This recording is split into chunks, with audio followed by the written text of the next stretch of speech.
저도 이제 성경을 읽어가면서 이같이 느끼는 것 중에 하나가 참 이해할 수 없는 이런 일들이 바로 이 이스라엘 백성들에게 일어나는 거죠.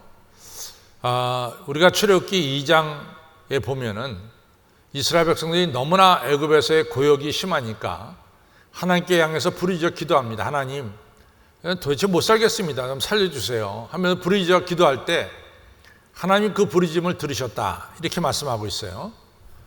또 우리가 3장 7절에 가서 보면은 저들의 부르짖는 소리가 하늘전에 상달돼서 우리 하나님께서 친히 애굽으로 내려가셔서 저들의 우고와 고통을 보시고 저들의 부르짖음을 들으셨다, 이렇게 말씀하고 있습니다.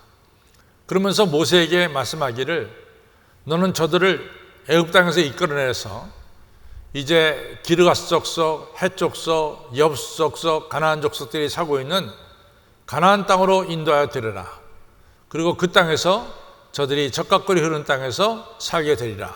분명히 하나님께서 이스라엘 백성들에게 출애굽으로 끝나는 것이 아니라 장차 이 젖가꿀이 흐르는 땅에 들어가는 이런 분명한 안식처, 목표를 허락해 주셨습니다. 출애굽 나온 사람들은 이제 가나안 땅에 들어가는 것, 젖가꿀이 흐르는 땅에 들어가는 것을 약속받은 백성입니다. 이같이 출애굽한 사람들은 아시다시피 출애굽할 때 저들이 10가지 재앙을 보게 되죠. 그렇죠? 또 출애굽하면서 앞에는 홍해바다, 뒤에는 애굽군대가 쫓아올 때 하나님께서 홍해바다를 가르시는 놀라운 역사를 보게 됩니다. 이스라엘 백성들은 홍해바다를 육지같이 건너고 이스라엘 백성을 죽이겠다고 따라온 애굽군대는 홍해바다에 잠기게 되죠. 그것은 참 놀라운 일이죠. 그러니까 그것이 출애굽기 14장에서 일어났는데 15장에 넘어서자마자 이스라엘 백성들이 이구동성으로 하나님을 찬양합니다. 바다를 가르시고 바다 가운데 길을 내신 하나님, 우리를 구해내신 하나님, 또 우리를 쫓아오는 애국 군대를 수장시키신 하나님, 이러면서 하나님께서 행하신 놀라운 일을 찬양하는 것이 바로 출애굽기 15장에 나옵니다.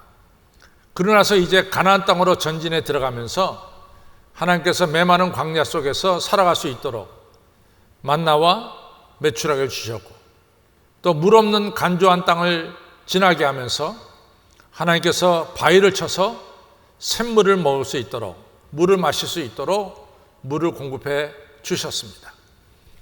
그리고 그 밖에도 아말렉 족속 등 여러 가지 족속들이 이스라엘 공격할 때마다 하나님께서 이스라엘을 지켜주시고 또 출애굽기 19장에서는 하나님께서 이스라엘 백성들 향해서 내가 너를 내 족속으로 삼겠다, 나는 너의 하나님이 될 것이다, 이러면서 이스라엘 백성들을 하나님의 족속으로 삼으시는 놀라운 역사를 행하시죠. 그리고 하나님의 족속으로 살아갈 수 있도록 이제 하나님의 말씀 율법도 주십니다. 또 거기서 끝나는 것이 아니라 제가 지난주에도 말씀드렸듯이 하나님 백성들이 하나님의 임재를 날마다 체험할 수 있도록 하나님께서 회막, 이같이 성막을 만들도록 허락하십니다. 이스라엘 백성들이 성막을 보면서 구름이 거의 잔뜩 끼고 그리고 낮에는 구름기둥, 밤에는 불기둥을 보면서 하나님께서 자기들과 함께 하신다는 걸 갖다가 하루도 빼놓지 않고 날마다 느낍니다. 그런데 이상한 일이 하나 벌어졌어요. 그것은 저도 잘 이해를 못하겠습니다. 그것은 바로 민수기 13장 14장에서 나오는 내용입니다. 그 내용은 뭐냐? 가데스 바네에 이르렀을 때 하나님께서 12지파 대표들을 갖다가 장차 들어가 살게 될 가나안 땅을 탐지하고 돌아오도록 했습니다. 40일 동안 탐지하고 돌아와서 이제 13장에서 30절에 먼저 갈렙이 일어나서 말합니다. 이 땅은 정말로 젖과 꿀이 흐르는 땅이고 기름진 땅이고 하나님이 우리에게 주신 축복의 땅입니다. 중요한 보고를 합니다. 그랬더니 31절 32절서부터 갈렙과 여호수아를 반대하는 무리들이 일어나서 이런 이야기를 하게 됩니다. 33절에 그 땅이 기름진 땅인 것은 틀림없습니다. 그러나 그 땅에 가서 보니까 이같이 이 네피림 후손들이 거기 있습니다. 안악자손들 장대같이 큽니다. 그들도 우리를 보고 우리가 그들을 볼 때 똑같은 감정을 가졌을 겁니다. 그들이 우리를 볼 때 메뚜기처럼 보았을 것이고 우리도 우리들 스스로가 그들을 볼 때 메뚜기처럼 느껴졌습니다. 우리가 그 땅을 차지한다는 것은 불가능한 일입니다. 이렇게 부정적인 보고를 하게 됩니다. 그 보고를 들은 이제 이스라엘 백성들이 밤새도록 울고 옷을 찢고 그 다음날 아침에는 저들이 새로운 지도자, 모세 대신 새로운 지도자를 세우고 이제는 애굽으로 되돌아가자라고 결단하고 애굽으로 되돌아가는 일을 벌입니다. 하나님께서 이것을 용서하지 못하실 거예요. 하나님께서 이것을 용서하지 못한 거예요. 너희들이 왜 출애굽했느냐?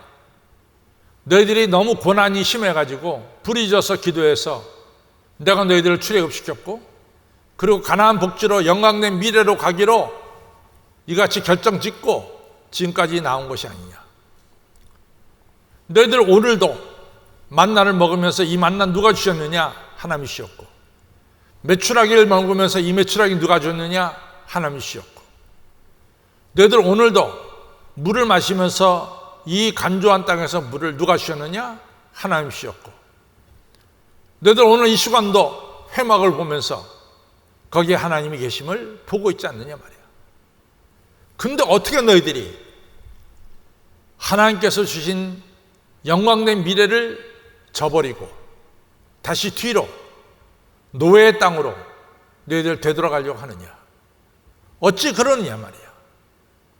그래서 하나님 진노하셔서 이같이 이 백성들을 다 내가 진멸시키겠다 그러시죠. 그때 우리가 유명한 모세의 중보기도를 합니다. 왜 이렇게 이스라엘 백성들이 영광된 미래로 향하지 않고 다시 뒤돌아가게 만들었느냐라고 하는 거예요. 그것은 바로 사탄의 역사입니다. 사탄은 우리로 하여금 영광된 미래 앞을 향해 나가는 것을 막는 이런 역할을 합니다. 여러분과 저가 앞을 향해 전진해 나가는 이 전진하는 발걸음을 붙잡는 것이 바로 사탄입니다. 사탄은 여러분과 저가 영광된 미래 축복의 땅에서 사는 것을 방해하고 그리고 우리가 그렇게 사는 것을 원치 않습니다.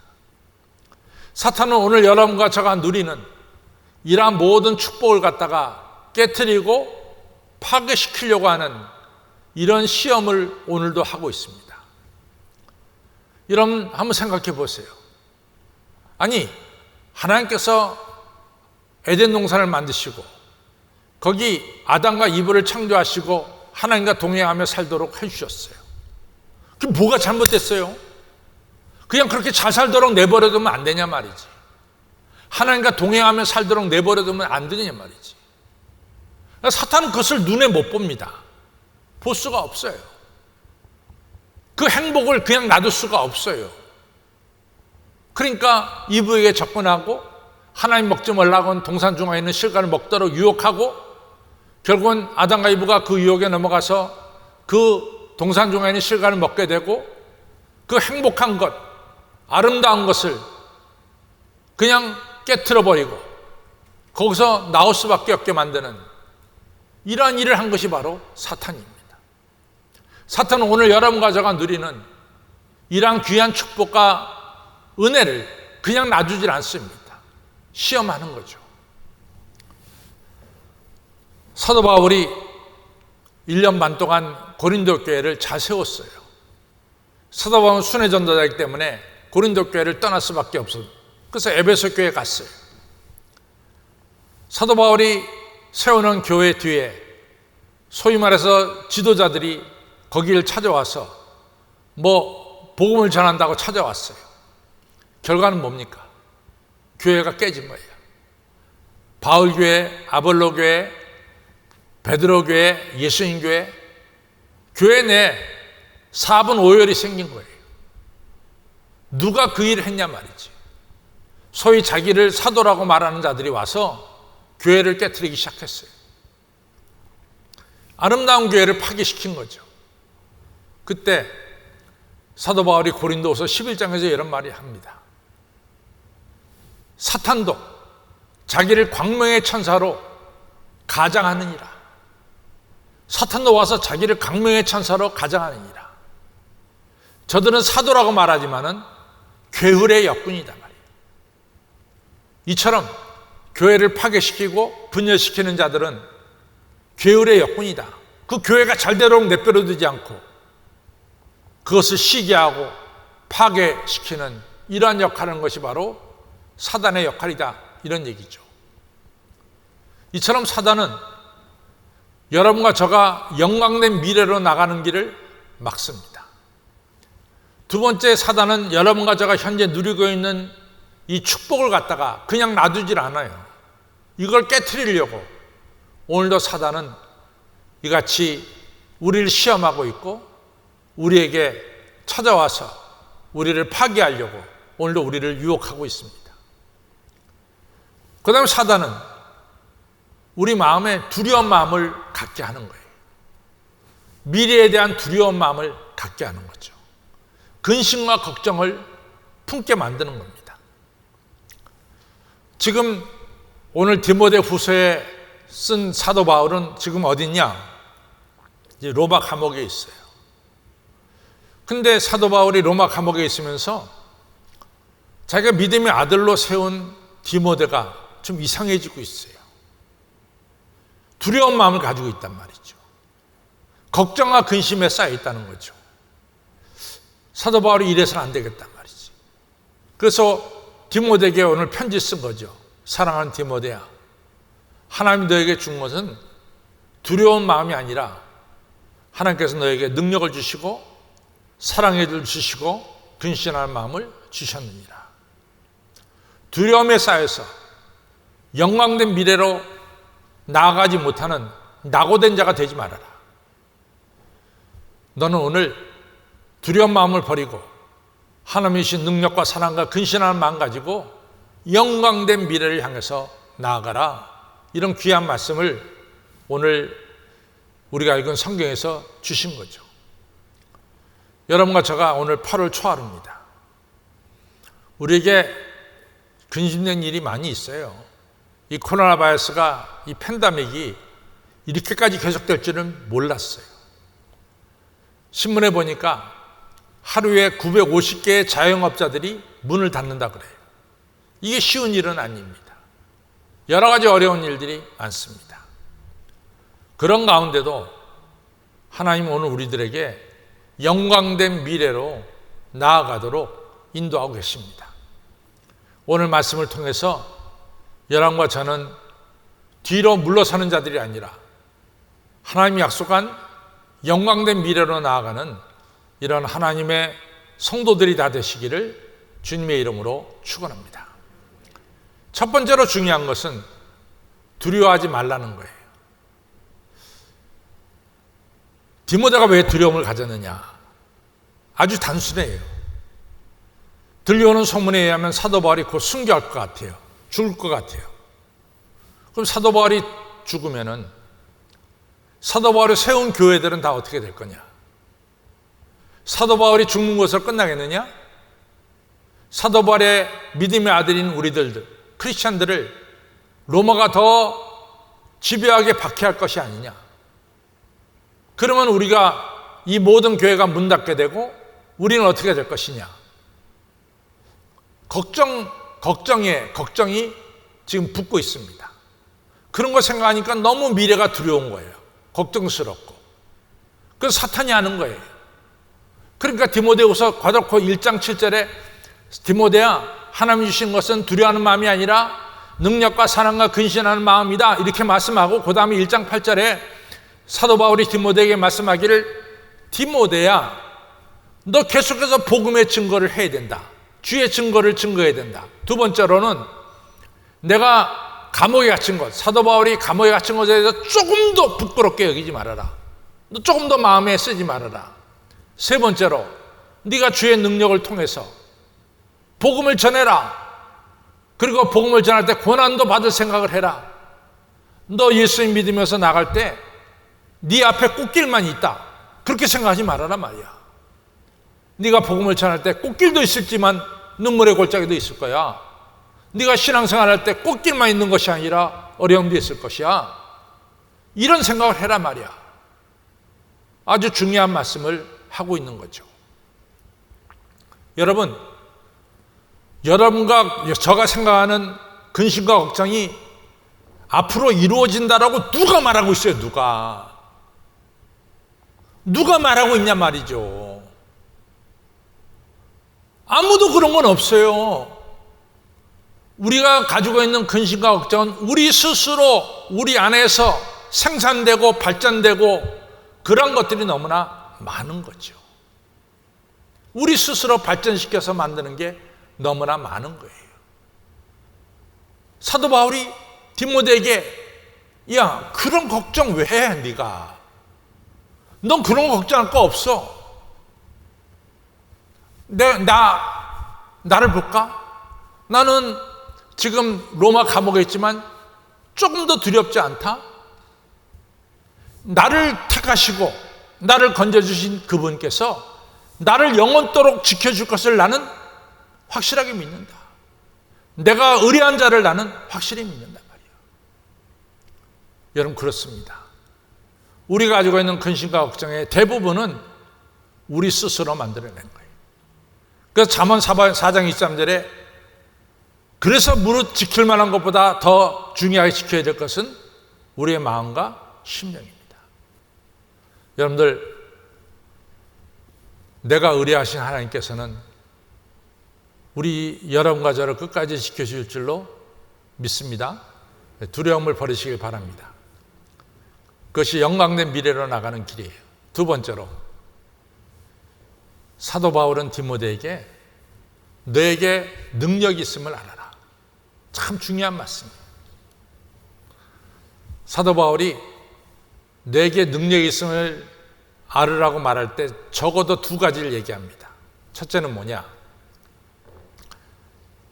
내가 너를 볼 때 너 아내, 너 외할머니 로이스, 너희 어머니 유니게를 통해서 내려오는 하나님의 은혜를 보았다.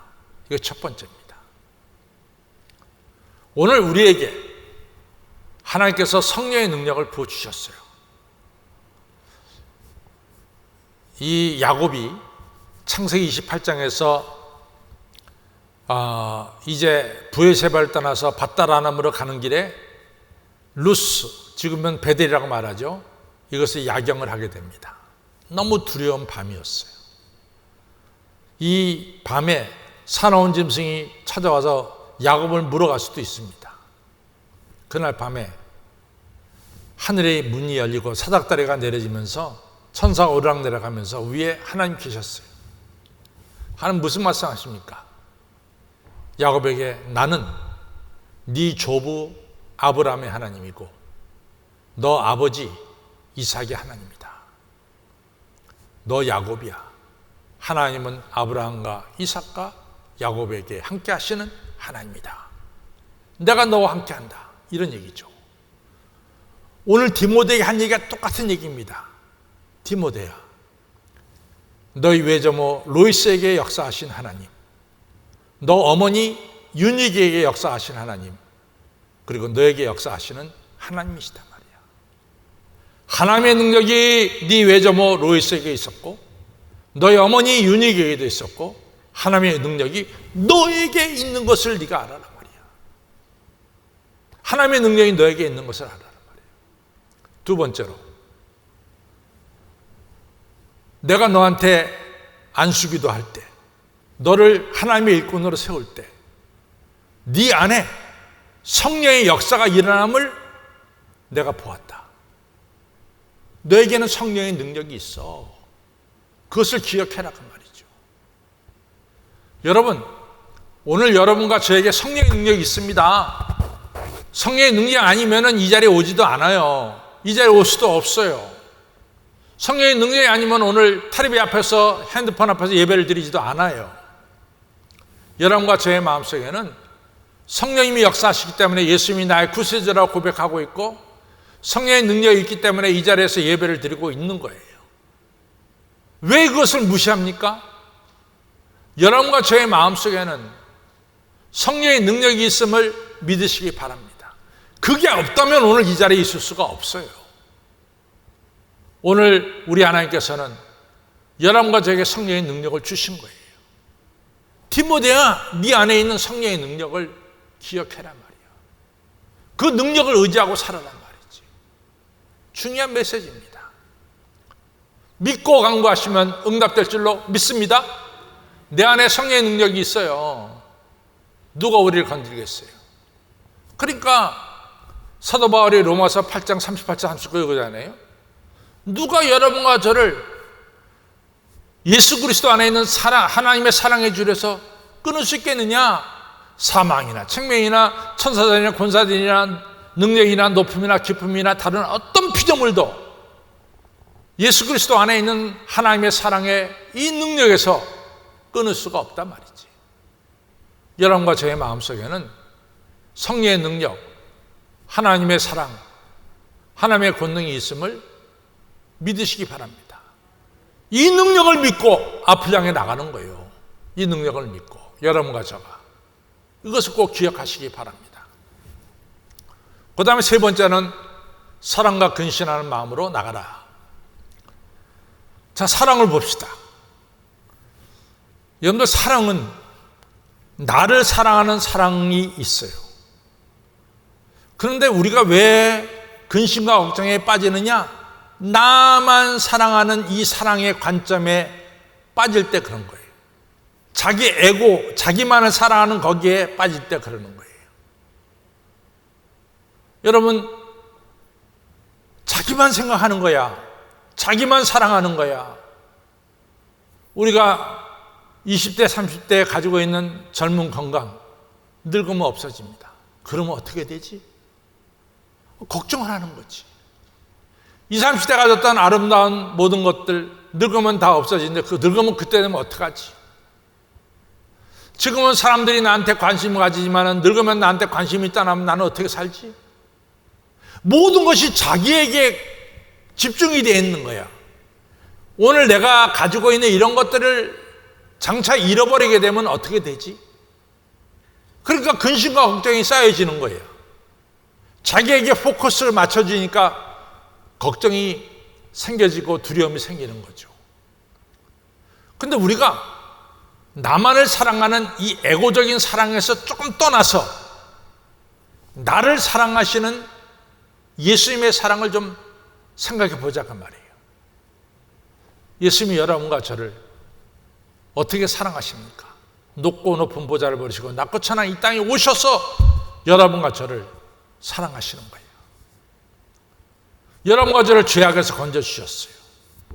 예수님은 십자가에 달려 죽으시면서 우리를 사랑하시는 물과 피를 아낌없이 흘려주시고 여러분과 저를 거룩한 아들, 딸로 하나님의 사랑받는 자녀로 만들어주셨어요. 예수님은 부유하신 예수님인데 가난하게 되셨어요. 그 이유는 여러분과 저를 부유케 하시기 위해서 그렇게 가난하게 되신 거예요. 오늘도 우리를 향한 하나님의 사랑은 그칠 줄 몰라. 끝이 없어. 계속해서 우리를 사랑하시는 거예요. 나를 향해 부으시는 예수님의 사랑을 우리가 생각하고 바라보시기를 바랍니다. 그리고 형제를 사랑하시기를 바랍니다. 8월을 시작하면서 두려운 마음 버리시고 내게 있는 하나님의 능력을 생각하시고 이 능력을 사용하시면서 8월을 사시고 나만을 사랑하는 이 사랑을 좀 벗어나서 나를 사랑하시는 예수님의 사랑, 끊임없이 사랑하신 예수님의 사랑을 생각하시고 이 생각을 가지고 이 사랑 가지고 이웃을 사랑하면서 앞을 향해 나갈 때 하나님이 약속하신 영광된 미래로 나아가게 되고 차지하게 될 줄로 믿습니다. 이러한 축복 여러 성도님들에 있기를 주님의 이름으로 축원합니다.